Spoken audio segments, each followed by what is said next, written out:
ஞானானந்தமயம் தேவம் நிர்மலஸ்படிகாகிருதியும் ஆதாரம் சர்வ வித்யானாம் ஹயக்ரீவம் உபாஸ்மகே. நேயர்கள் அனைவருக்கும் அஸ்ட்ரோ கேஎஸ்ஐயங்காரின் பணிவான நமஸ்காரங்கள். பராபவ வருஷம் 14/4/2026 இது தமிழ் வருஷங்களில் பார்த்தலையானால் 60 வருஷங்களில் 40வது வருஷமாக வருது. விஸ்வாவசு வருஷம் அப்படின்றதுக்கு அடுத்ததாக பராபவ வருஷம் வருது. இந்த வருஷத்தினுடைய ராஜா அப்படின்னு பார்த்தோன்னா குரு பகவான். மந்திரி செவ்வாய். இந்த வருஷத்தில் மந்திரி செவ்வாயாக இருக்கார். இந்த வருஷத்தில் சேனாதிபதி அர்க்கியாதிபதி அப்படின்னு சொல்லக்கூடியவர் சந்திரன். அதனால் பார்த்தலையானால் தானியங்கள் அதிகமாக கிடைக்கக்கூடிய வாய்ப்புகள் நிச்சயமாக உண்டு. இருந்தாலும் நெருப்பு சம்பந்தப்பட்ட பிரச்சனைகள் அதிகமாக வரக்கூடிய வாய்ப்புகள் உண்டு. ராஜா குருவாக இருக்கிறதுனால எந்த ஒரு விஷயத்தையும் நிச்சயமாக வெற்றிகரமாக கையாண்டு மக்களை காப்பாற்றக்கூடிய வாய்ப்புகள் உண்டு. சரி, இந்த வருஷத்தினுடைய கோல்சாரம் எப்படி இருக்குது அப்படின்றத பார்க்கலாம். இந்த வருஷத்தில் பார்த்தோம்னா காலபுருஷ தத்துவத்தின் முதல் ராசியான மேஷ ராசியில் சூரியனும் சுக்கிரனும் இருக்க, மிதுனத்தில் குரு பகவான், சிம்மத்தில் கேது, கும்பத்தில் பார்த்தோம்னா ராகு இருக்கார், சனி செவ்வாய் இந்த புதன் இந்த 3 கிரகங்கள் மீனத்தில் இருக்குது. இந்த வருஷம் பிறக்கக்கூடிய நாள் செவ்வாய்க்கிழமை. நட்சத்திரம் பார்த்தலையானால் இந்த வருஷம் பிறக்கக்கூடிய நாளான நட்சத்திரம் சதய நட்சத்திரம், ராகுவோட நட்சத்திரம். மிகப்பெரிய மாயை விளையாட்டுகள், சித்து விளையாட்டுகள், இதெல்லாம் மிகப்பெரிய மாற்றங்கள் ஏற்படுத்தக்கூடிய வாய்ப்பு. ஏஐ அப்படின்னு சொல்லக்கூடிய ஆர்டிஃபிஷியல் இன்டெலிஜென்ஸ் மிகப்பெரிய மாற்றங்களை ஏற்படுத்தக்கூடிய அளவிற்கு இருக்கக்கூடிய வாய்ப்பு உண்டு. கம்ப்யூட்டர், சாஃப்ட்வேர், ஹார்ட்வேர் ப்ரோக்ராமிங், மாயை விளையாட்டுகள், ஃபண்டு டிரான்ஸ்போர்ட் ஆகுது. அது தவிர இந்த ஏரோஸ்பேஸ், ஏரோடைனமிக், அது தவிர காற்றின் வழியாக பிரச்சனைகள், இது எல்லாமே வரக்கூடிய காலகட்டமாக அமைய போகிறது. இந்த வருஷம் பார்த்தோம்னா ராகு கேத்துக்குள்ளே எல்லா கிரகமும் ஆரம்பிக்கிறது. எல்லா கிரகங்களும் இந்த வருஷம் ஆரம்பிக்கும் போது ராகு கேத்துக்குள்ளே இருக்கிறதால எந்த ஒரு விஷயமும் ஆரம்ப காலகட்டத்தில் தடையாக இருக்கும். இது குரு பகவான் மாறின உடனே, அதாவது 26/5/2026 குரு பகவான் கடகத்துக்கு வர்றார். இந்த வருஷத்தில் 3 பெயர்ச்சிகளும் நல்லபடியாக இருக்குது. அதாவது சனி பகவான் பெயர்ச்சியில் இருந்தாலும் வக்கரகதி கிடையாது. எப்போது 5/7/2026 அதாவது ஜூலை மாதத்தில் குரு பகவான் பெயர்ச்சி அடைகிறார். 26/5/2026 அப்போது அந்த 26/5 அப்போ பார்த்தலையானால் குரு பகவான் பெயர்ச்சி அடைகிறதன் மூலம் மிகப்பெரிய ஏற்றம். அது தவிர இந்த வருஷத்தினுடைய கடைசி, அதாவது ஒரு 10ஆம் மாதம் வாக்கில் பார்த்தலையானால், அதாவது 11ஆம் மாதம் 13/11/2026 அப்போது ராகு கேத்துவினுடைய பெயர்ச்சி இருக்குது. மிகப்பெரிய விசேஷம், மாற்றங்கள் ஏற்படக்கூடிய வாய்ப்புகள் இந்த வருஷத்தில் இருக்குது. ராகு கேத்துவின் பெயர்ச்சிக்கு அப்புறம் பார்த்தலையானால் மகரத்தில் ராகுவும் கடகத்தில் கேத்துவும் இருக்கக்கூடிய காலம். இந்த காலகட்டத்தில் பார்க்கும்பொழுது குருவோடு சேர்ந்து இருக்குது. அதாவது குரு பகவான் இந்த வருஷம் திருப்பியும் பெயர்ச்சி ஆகிடுறார். 10ஆம் மாதத்துலேயே பெயர்ச்சியாகி சிம்மத்துக்கு போகிறார். இந்த காலகட்டத்தில் பார்த்தலையானால் குரு பகவான் சிம்மத்தில் இருக்கிறது ரொம்பவுமே விசேஷம். ஆட்சி விழா, அதாவது சிம்மம் அவருடைய நட்பு வீடுன்னு சொல்லக்கூடியது. அதனால் மிகப்பெரிய ஏற்றம் கிடைக்கும். இந்த ராசியில் உட்காந்துட்டு அவர் 5ஆம் பார்வையாக தனுசை பார்க்கறதுனால நல்ல ஒரு ஏற்றம் கிடைக்கக்கூடிய வாய்ப்பு. வெளியூர், வெளிமாநிலம், வெளிநாட்டில் நல்ல ஒரு அந்தஸ்து இருக்கக்கூடிய வாய்ப்புகள் நிச்சயமாக இருக்கும். இந்த வருஷத்தில் இந்த ஏற்கனவே போர் சூழல் இருக்குது அப்படின்னு நான் ஏற்கனவே, அதாவது மாசி மாதத்திலே சொல்லியிருந்தேன். அதாவது விஸ்வாவசு வருஷம் மாசி மாதத்திலே போர் சூழல்கள் நிச்சயமாக வரும்னு சொல்லியிருந்தேன். அந்த மாதிரி போர் சூழல் வந்தது. இப்போ பார்த்தோம்னா போர் சூழல்கள் சற்று அமைதிப்படக்கூடிய வாய்ப்புகள் உண்டு. எப்போத்துலேருந்து, அதாவது மே மாதம் 2026 பார்த்திங்கன்னா போர் நிச்சயமாக கம்மியாகக்கூடிய வாய்ப்புகள் உண்டு. அதற்கு பிறகு 11ஆம் மாதத்துக்கு அப்புறம் போர் நிச்சயமாக தணியக்கூடும், ரொம்பவுமே தணியக்கூடும். இதில் பார்த்தலையானால் இந்த இது அரேபியன், சவுத் வெஸ்ட் ஏஷியன் கண்ட்ரீஸ்ன்னு சொல்லக்கூடிய அரேபியன் கண்ட்ரீஸினுடைய கை ஓங்கக்கூடிய வாய்ப்புகள் நிச்சயமாக இருக்கும். வெஸ்டர்ன் கண்ட்ரீஸ் கொஞ்சம் பிரச்சனைகள் ஆகக்கூடிய வாய்ப்புகள் நிச்சயமாக உண்டு. அரேபியன் கண்ட்ரீஸ் ரொம்ப ஸ்ட்ராங் ஆகக்கூடிய வாய்ப்பு இருக்கக்கூடிய வாய்ப்புகள் நிச்சயமாக உண்டு. இந்த வருஷத்தில் பார்த்தலையானால் உங்களுக்கு தங்கத்தினுடைய விலை 12,000 15,000 அதே ரேட்லேயே இருக்கும். அது தவிர வந்து வெள்ளியினுடைய விலை சீராக ஏறி கிட்டத்தட்ட ஒரு 350 400 ரூபா பர் கிராமுக்கு கொண்டு வந்துடும்.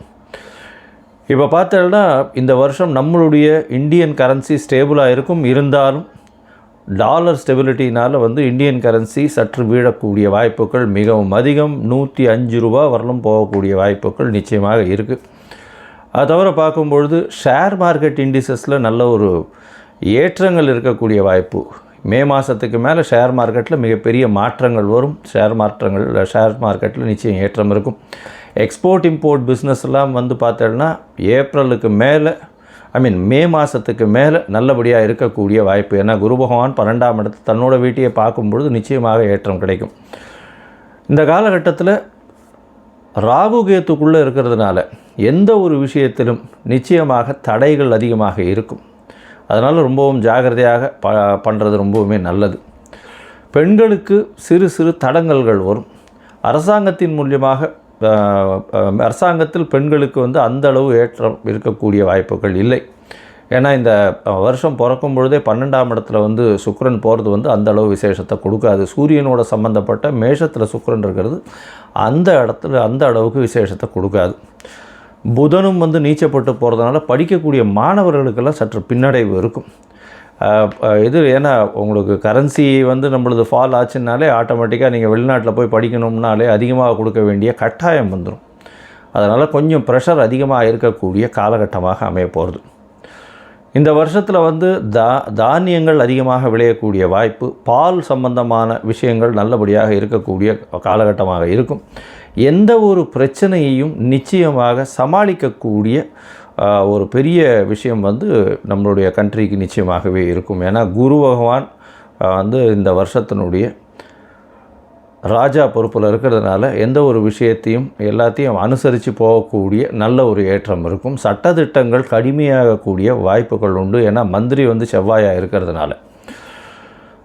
சரி, இந்த வருஷம் மேஷம் முதல் மீனம் வரை எப்படி இருக்குது அப்படின்றத பார்க்கலாம்.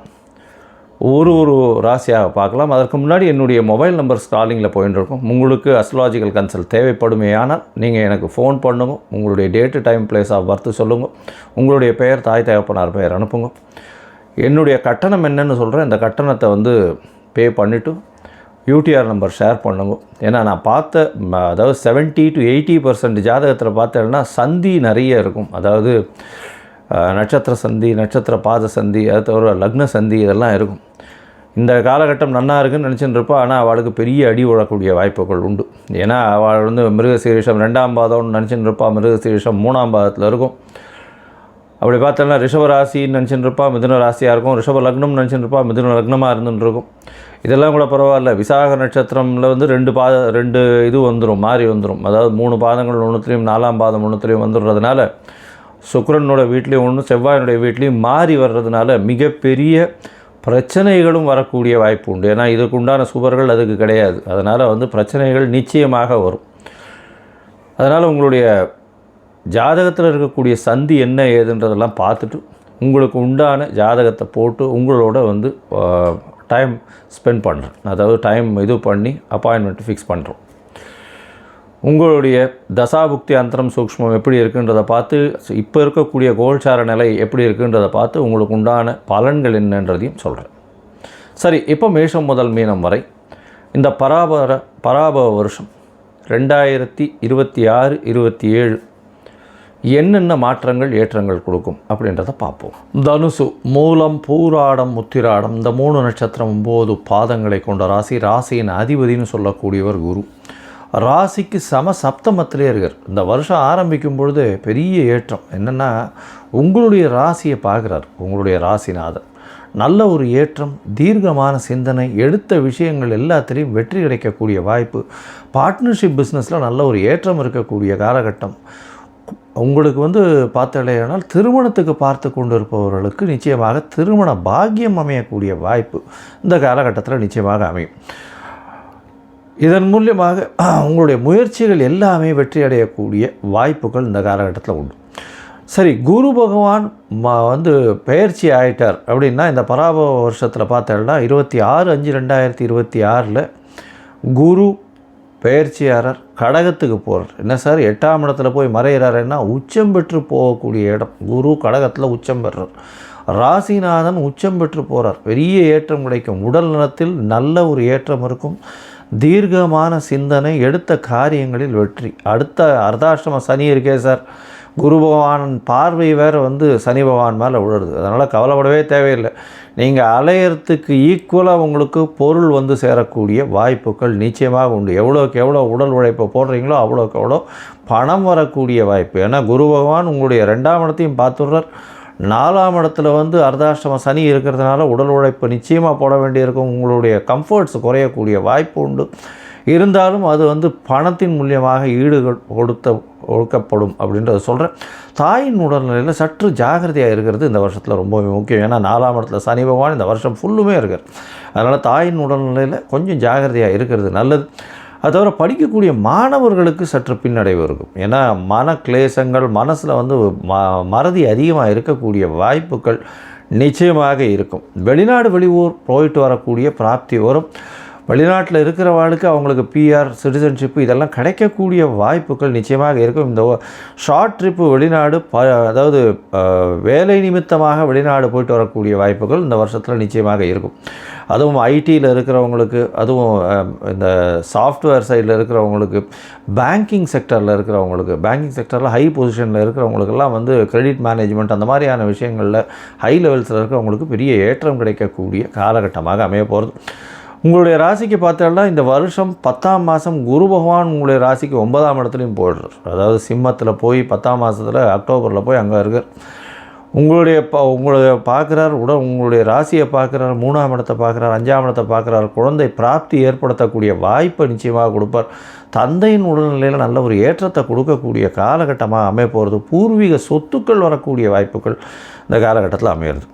11ஆம் மாதம் பார்த்தோம்னா இந்த அக்டோபர் மாதத்துக்கு அப்புறம் நவம்பர் மாதத்தில் ராகு கேத்து பெயர்ச்சி. ராகு பகவான் 2ஆம் இடத்துல வந்துடுறார். கேத்து பகவான் 8ஆம் இடத்துக்கு போகிறார்.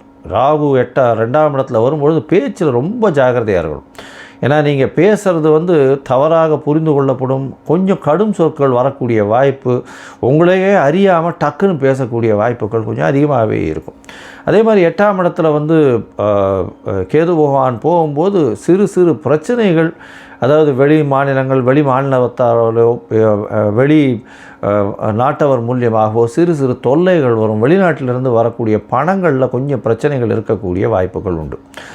மொத்தத்தில் பார்க்கும்பொழுது இந்த தனுசு ராசிக்காரர்களுக்கு ஏற்றமான காலம். குரு உங்களுடைய ராசிக்கு சமசப்தமத்தில் இருந்து இருக்கிறதுனால உடல் நலத்தில் ஏற்றம், தீர்க்கமான சிந்தனை, எல்லா விஷயத்திலும் வெற்றி பெறக்கூடிய வாய்ப்பு இருந்தாலும் அர்த்தாஷ்டம சனி இருக்குது. அதனால் கொஞ்சம் ஜாகிரதையாக, அலைச்சல் கொஞ்சம் அதிகமாக இருக்கும். தாயின் உடல்நிலையில் சற்று பின்னடைவு இருக்கக்கூடிய வாய்ப்புகள் நிச்சயமாக இருக்கும். இந்த வருஷத்தில் பண வரவிற்கு பஞ்சம் இருக்காது. வீடு மனை வாங்கினீங்கன்னா ரொம்ப ஜாகிரதையாக லீகல் இஷ்யூஸ் எல்லாத்தையுமே பார்த்து கொஞ்சம் எடுக்கிறது ரொம்பவே நல்லது. படிக்கக்கூடிய மாணவர்களுக்கு ஒரு தடவைக்கு 10 தடவை படிக்க வேண்டி இருக்கும். ஏன்னா சனி பகவான் 4ஆம் இடத்துல இருக்கிறதுனால மறதி கொஞ்சம் அதிகமாக இருக்கக்கூடிய வாய்ப்புகள் மிகவும் அதிகம். பேச்சில் ரொம்ப ஜாகிரதையாக இருக்கணும். 2ஆம் இடத்துல ராகு பகவான் வந்துடுறார். 2ஆம் இடத்துல ராகு பகவான் வரும்போது பேச்சில் ரொம்ப ஜாகிரதையாக இருக்கணும். கேத்து 8ஆம் இடத்துல இருக்கும்போது ரொம்ப ஜாகிரதையாக இருக்கணும். உடல் நலத்தில் ரொம்ப கவனமாக இருப்பது ரொம்பவுமே நல்லது. உடல் நலம் நலமாக இருக்கும். இருந்தாலும் 8ஆம் இடத்தில் கேத்து பகவான் இருக்கும்போது பிரச்சனையை உடல் நலத்தில் நிச்சயமாக காட்டுவார். அது தவிர ஆஸ்பத்திரி போகக்கூடிய வாய்ப்புகளும் உண்டு. ரொம்ப ஜாகிரதையாக இருக்கிறது நல்லது.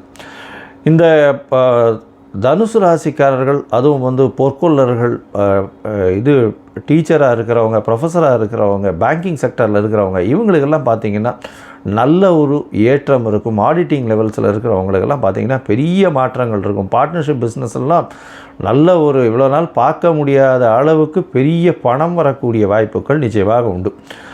நீங்கள் ஒரு தடவை குருவாயூர் போயிட்டு வாங்க. ஏன்னா குரு பகவானுக்கே குருவாக இருக்கக்கூடியவர் அங்கே. அதனால் குருவாயூர் அப்படின்னு பெயர். குருவாயூரை போய் பார்த்துட்டு அங்கே இருக்கிற கிருஷ்ணரை சேவிச்சுட்டு வாங்க. குருவாயூர் அப்பனை சேவிச்சுட்டு வாங்க. நல்ல ஒரு ஏற்றம் உங்கள் வாழ்வில் நிச்சயமாக வந்தே தீரும். லோகா சமஸ்தா சுகினோ பவந்து. நன்றி, நமஸ்காரம். Astro KS Iyengar YouTube channel பார்த்தமைக்கு நன்றிகள்.